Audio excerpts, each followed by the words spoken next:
क्या आप जानते हैं शनि की साढ़े साती क्या होती है? आइए सुनते हैं एक कथा। बहुत समय पहले की बात है, जब देवी देवता, ऋषिमुनि स्वर्गलोक से लेकर भूलोक तक विचरण कर सकते थे। एक बार स्वर्गलोक में वास कर रहे 9 ग्रहों के बीच विवाद छिड़ गया कि सबसे बड़ा और शक्तिशाली ग्रह कौन है।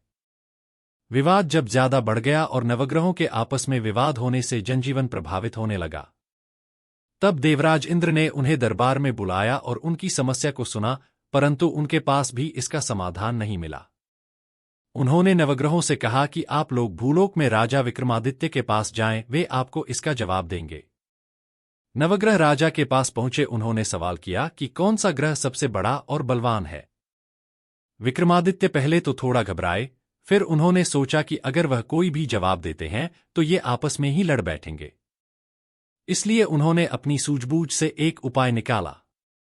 उन्होंने प्रत्येक ग्रह के लिए सोने चांदी और लोहे के सिंहासन बनवाए और कहा कि जिसका जो भी आसन है धारण करें। जिसका सिंहासन सबसे पहले है वह सबसे बड़ा, जिसका सबसे पीछे है वह सबसे छोटा है।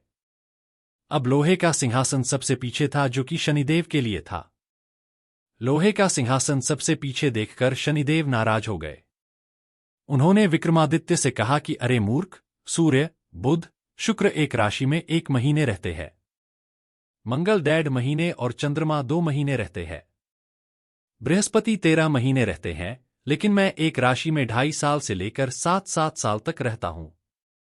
विक्रमादित्य, तुमने मेरा अपमान किया है, जो ठीक नहीं है। इसका दंड तुमको भोगना पड़ेगा विक्रमादित्य। यह कहकर शनिदेव अंतर्ध्यान हो गए। अब वह दिन भी आ गया जब विक्रमादित्य पर शनि की साढ़े साती की दशा आई। अब शनिदेव घोड़ा व्यापारी के रूप में विक्रमादित्य की नगरी में जा पहुंचे। विक्रमादित्य ने घोड़ा पसंद किया और उस पर सवार हो गए। घोड़े पर सवार होते ही घोड़े को पंख लग गए और वह राजन को सुदूर वन ले गया और वहां पटककर अदृश्य हो गया। विक्रमादित्य घने जंगल में रास्ता भटक गए और राज्य लौटने का रास्ता भी भूल गए। तब एक चरवाह दिखाई दिया। राजा ने अपनी अंगूठी देकर उससे पानी पिया और पास के नगर जाने का रास्ता पूछा। चलते चलते राजा थक गए और एक सेठ की दुकान पर जाकर बैठ गए। उनके बैठते ही अचानक दुकान पर आने वालों की संख्या बढ़ने लगी। सेठ ने सोचा यह व्यक्ति बहुत भाग्यशाली है, इसलिए सेठ ने राजा को रोक लिया और उनसे भोजन ग्रहण करने का अनुरोध किया। सेठ राजा को भोजन करता हुआ छोड़कर थोड़ी देर के लिए बाहर चला गया। अब खाते खाते विक्रमादित्य ने देखा कि खूंटी पर टंगे हार को खूंटी निगल रही है। सेठ जब वापस आया तो हार गायब देखकर उसे राजा पर शक हुआ। उसने नगर के सैनिक बुलाकर विक्रमादित्य को उनके हवाले कर दिया। नगर के राजा ने विक्रमादित्य के हाथ पैर कटवा दिए। अब राजा की हालत बहुत बुरी हो गई। इतने में एक तेली उधर से गुजरा और उसे विक्रमादित्य पर रहम आ गया। उसने उसे अपने कोल्हू पर बैठा दिया और बैलों को हाँकने का काम दिया। इससे विक्रमादित्य को 2 जून की रोटी मिलने का जुगाड़ बन गया। धीरे धीरे राजा का बुरा वक्त गुजरने लगा और शनि की दशा समाप्त हो गई। वर्षा ऋतु आई, में छाने लगे और एक रात विक्रमादित्य मल्हार गाने लगे कि वहीं पास से राजकुमारी मनभावनी की सवारी निकल रही थी। जैसे ही राजकुमारी के कानों में विक्रमादित्य के स्वर पड़े, वह मुग्ध हो गई। उसने दासी को भेजा तो पता चला कि विक्रमादित्य अंपग है।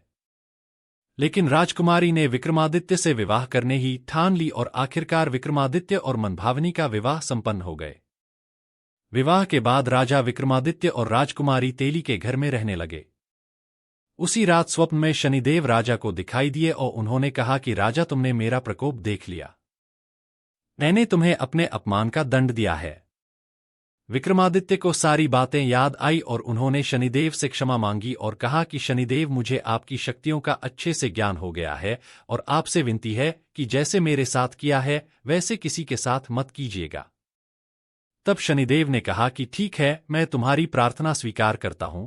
आज के बाद जो भी मेरे लिए व्रत रखेगा, मेरी पूजा करेगा और व्रत कथा सुनेगा, वह सभी कष्टों से मुक्त हो जाएगा और उसकी सभी मनोकामना पूर्ण हो जाएगी। इतना कहकर शनिदेव अदृश्य हो गए। जब राजा सुबह उठे तो उनके हाथ पैर ठीक हो गए और यह देखकर राजकुमारी को खुशी का ठिकाना नहीं रहा। तब विक्रमादित्य ने मनभावनी को पूरी आप बीती सुनाई।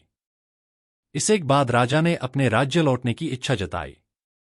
इधर सेठ को जब इस बात का पता चला तो वह दौड़ता चला आया और राजा से माफी मांगने लगा। राजा विक्रमादित्य ने उसे क्षमा कर दिया क्योंकि वह जानते थे कि यह सब शनिदेव की प्रकोप की वजह से हुआ है। अब सेठ ने राजा को दोबारा भोजन का निमंत्रण दिया। यहां भी सबके सामने चमत्कार हुआ। जो हार खूंटी ने पहले निगल लिया था वह उस हार को वापस उगल रही थी। सबने शनिदेव की इस माया को देखकर नमन किया। नगर सेठ ने भी अपनी कन्या का विवाह राजा के साथ कर दिया। अब विक्रमादित्य अपनी 2 पत्नियों के साथ अपने राज्य वापस लौटे तो नगरवासियों ने हर्ष के साथ उनका स्वागत किया। अगले दिन राजा विक्रमादित्य ने नगर में घोषणा करवाई कि शनिदेव 9 ग्रहों में से सबसे शक्तिशाली हैं। प्रत्येक महिला और पुरुष को शनिवार के दिन शनिदेव की पूजा करनी चाहिए और व्रत कथा का श्रवण करना चाहिए।